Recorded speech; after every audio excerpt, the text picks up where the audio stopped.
Hey Zingers, it's Dan Leach, and I am so pleased to be joined by Mike Venuto, the co-founder and CIO of Tidal Financial Group. Great to see you, Mike. Great to talk to you and your audience, Dan. Hey, it's exciting to have you here, and I want to talk about the fact you offer two ETFs, NANC and KRUZ, that track the trading patterns of Congress. Why is that a good strategy? Yeah, so I work for a company or help co-found a company called Tidal Financial Group, and we help people launch and grow ETFs. In these two, we're working with a company called Subversive that's partnered with Unusual Whales, the very well-known Twitter account. And the essential concept of these two ETFs is to take the information that congressional members, congressmen and women and Senate participants, whenever they get information or on a committee or happen to know something that maybe the rest of us don't know, unlike somebody in the world of finance, they're legally allowed to act on that as long as they disclose it within 45 days. So the concept here is to take that information that they're using to profit and put it into two different funds, one that tracks the ideas or investments of the Democratic Congress folks. That's ticker NANC for Nancy. You can take that to the next level if you want. And the other tracks the congressional members of the Republican Party, which is ticker KRUZ for KRUZ. Yeah, you can take that to the next level as well. On both Yeah. sides. Absolutely fascinating stuff. And Michael, when the key distinctions between the two in regard to the investing themes, how does this reflect the worldviews of both the different parties?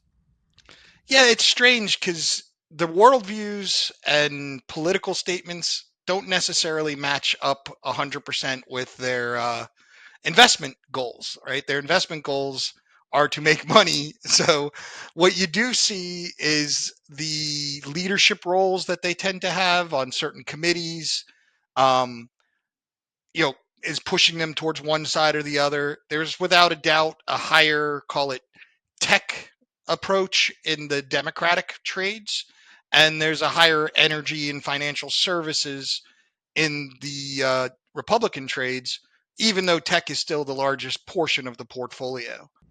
Now, you alluded to this. Why is this legal? And do you think there is a chance that could change? I don't think there's a chance that they will stop this. It's rare that Congress will do something to hurt themselves. However, I do think that it's likely that there'll be eventually some bipartisanship support for maybe making the rules a little bit stronger, right? There's not a lot of fines or real action that makes it so they have to disclose on a timely basis and things like that. Like the fine's like $1,000, right? Like so, it's more getting shamed by our partners at Unusual Whales is more damaging than the $1,000 fine. So I could see them increasing the fine or increasing or decreasing the amount of time they have to report it. The beautiful thing is all of those things would make our data better and our ability for Dan Weisskopf and I to manage this fund better because the information will come to us quicker. I love it. And speaking of that, how do you receive this data and how does it manifest in those portfolio decisions? Yeah, so this is public data. Now, it's also gobbledygook when you go to the public websites and try and get it.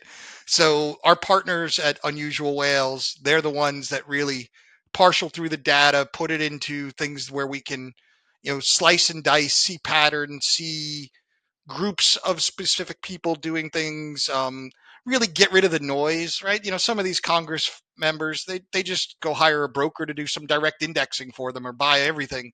We don't want to buy everything. We want to buy the things that it looks like they either came out of a committee meeting or three of them bought similar things on the same day, or across the board they're all seem to be selling the same thing. So that data, taking it from the gobbledygook that's on the public websites, filtering it through the Unusual Whales, um, basically software and data collection, and then Dan Weisskopf and I taking the time to interpret it and understand it and build a portfolio that hopefully allows investors to profit the same way Nancy Pelosi does or Ted Cruz does. Yeah, who doesn't want to be on equal footing as the people like them that are profiting? And Mike, it's no secret, crypto has become a political issue. Does it have an impact on either of these portfolios? So they're required to disclose their crypto holdings. A lot of them, you'd be surprised, do have them. And it's also probably not a surprise that it seems to be more on the Republican side. I know there was a lot of stories when JD Vance was picked as Trump's running mate that he owned it. Um, as of right now, we do not have crypto in there, but we are working on some ways because none of them own the crypto stocks. And right now we don't own any ETFs in the portfolio either.